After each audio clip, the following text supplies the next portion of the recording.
आपका ताल्लुक कहाँ से है? हाई कोर्ट में जजमेंट हुई, इस हवाले से ज़रा नाजरीन को आगाह करें। और सुना है कि कोई खुशी की नवीद है, तो इस हवाले से ज़रा आप आगाह करें। बिस्मिल्लाहिर्रहमानिर्रहीम। मेरा नाम मोहम्मद मकबूल ख़ान है, मैं औरंगी नाला मुतासरीन में से हूँ।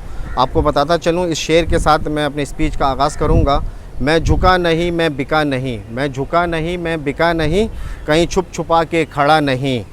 जो डटे हुए हैं महाज पर, मुझे उन सफ़ों में तलाश कर। आज यकीन करें, अल्लाह पाक का बेहद शुक्रगुज़ार हूँ कि इस 2-2.5 महीने की तवील मेहनत और जद्दोजहद के बाद आज सिंध हाई कोर्ट की जानिब से औरंगी नाला और गुज्जर नाला के मुतासरीन के लिए खुशी की नवीद है। आज चीफ जस्टिस साहब सिंध हाई कोर्ट आपके जाके उन्होंने ये हिदायत की कि ये जो नाला मुतासरीन को जो घर और मसमार किया जा रहा है, इसके पीछे राज क्या है। जज साहब ने ये भी पूछा कि ये जो 30 फीट का रोड आपने राइट और लेफ़्ट जानिब बना रहे हैं, ये तो सुप्रीम कोर्ट के डायरेक्शन में ही नहीं है। तो KMC के वकील खामोश हो गए थे और वो खामोशी तारी हो गई थी उनके ऊपर, और वो कुछ भी नहीं कहा। जब जस्टिस साहब ने सवाल किया कि ये जो गरीबों के मकानात तुमने कोविड-19 के हवाले से भी तोड़ रहे हो, अपने ऑपरेशंस को नहीं रोक रहे हो, उसमें भी ये लोग खामोश थे। जब हमने अपनी तहकीक की और तहकीक करने के बाद पता ये चला कि सुप्रीम कोर्ट के डायरेक्शन में ना तो 30 फीट का रोड है, ना तो इनके डीप के बारे में बताया गया है। सुप्रीम कोर्ट की हिदायत के मुताबिक सिर्फ 2 ही चीज़ें कही गई थी कि इस नाले के तजावज़ात को हटाया जाए और इसको डीप किया जाए। लेकिन क्या वजह है कि यहाँ पर जो हमारी मालूमात के तहत ये जो 30-30 फीट का रोड जो दिया जा रहा है, जब हमने तहकीक की और बारीक बीनी से मालूम किया और हमें डराया धमकाया गया कि कराची कोर कमांडर इस ऑपरेशन की मॉनिटरिंग कर रहे हैं, उनके तरफ से भी कोई वजाहती बयान नहीं आया, उनको भी बदनाम करने की कोशिश कर रहे थे ये KMC और KDA और ये जो मुतहर्रिक जो कराची के लोग जो औरंगी और गुज्जर नाला पे काम कर रहे थे।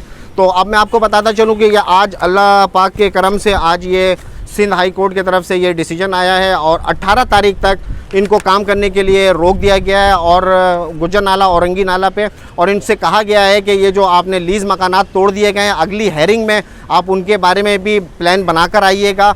और ये भी इस्तफसार किया जज साहब ने कि आप इनको मकानात कहाँ दे रहे हैं। जिस तरीके से सुप्रीम कोर्ट के डायरेक्शन में रिहेबिटेशन का लफ्ज़ इस्तेमाल किया गया था, तो आप इनको मकान के बदले मकान और घर के बदले घर कहाँ दे रहे हैं।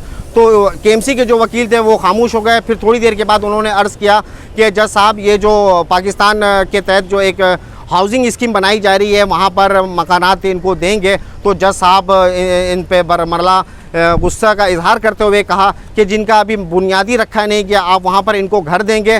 तो जज साहब ने इनको 18 तारीख तक कहा कि आप ये ऑपरेशन फौरी तौर पर रोक दें और आने वाले वक्त में जब ये हेयरिंग होगी आप अपनी पूरी तैयारी कर आइएगा।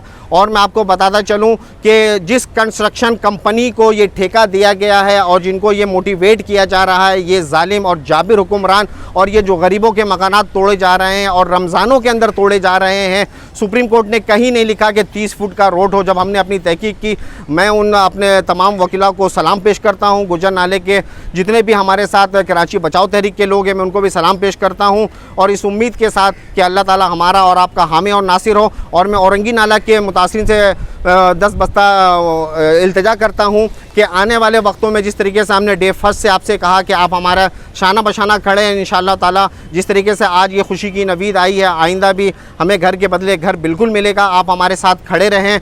हम जहाँ भी आपको एहतजाज के लिए, प्रोटेस्ट के लिए और पुरअमन एहतजाज के लिए बुलाएं, आप हमारा दस्त बाजू ज़रूर बने।